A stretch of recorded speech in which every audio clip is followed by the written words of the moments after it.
voulais faire des études en sciences politiques par intérêt intellectuel. Lorsque j'ai fait cette analyse, j'ai constaté que les débouchés étaient très larges en fait. Et pourquoi Sciences Po ULB? Parce que je suis bruxellois en fait, pour être tout à fait honnête. Je n'étais pas dans une logique de choix idéologique entre universités. J'ai choisi en fait la proximité. Moi j'ai choisi administration publique parce que je me projetais assez bien dans la gestion de la chose publique, que ce soit dans la fonction publique ou plus largement dans des ONG ou des partis politiques. C'était dans ce spectre-là que je me projetais. À l'époque, il y avait un cours de comptabilité, il y avait des cours de finances publiques, il y avait des cours de droit administratif, des choses qui étaient un peu plus opérationnelles. Donc c'est pour cette raison-là que j'ai plutôt choisi administration publique. Mais ce que moi j'ai vraiment expérimenté de très positif dans ce master, c'est le fait qu'on était assez peu nombreux. Ce qui fait qu'on avait des dynamiques tout à fait différentes avec les professeurs. Moi je me souviens de cours de marché public, ça aussi c'est quand même très précis et très pratique, où on était en classe, on était 4 ou 5 avec un prof, ce qui faisait qu'on avait beaucoup d'interactions avec le prof.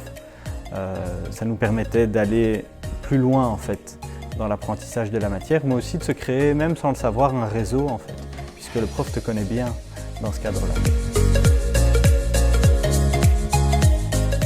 Moi ce que j'aimais bien, c'est on était vraiment très divers parmi les étudiants. On avait à la fois des gens comme moi qui poursuivaient leur cursus, qui avaient 22 ans, et puis il y avait aussi des personnes qui se donnaient un nouvel horizon professionnel. Et donc on avait des classes, on n'était pas nombreux, avec des gens qui avaient 55 ans, qui avaient fait déjà une carrière et qui voulaient en fait donner un nouveau souffle à leur carrière. Et donc moi j'aimais bien cet équilibre-là, parce que c'était en fait très original par rapport à... Moi j'avais jamais côtoyé des gens de 55 ans, donc c'était assez intéressant d'avoir ce métissage en fait des expériences.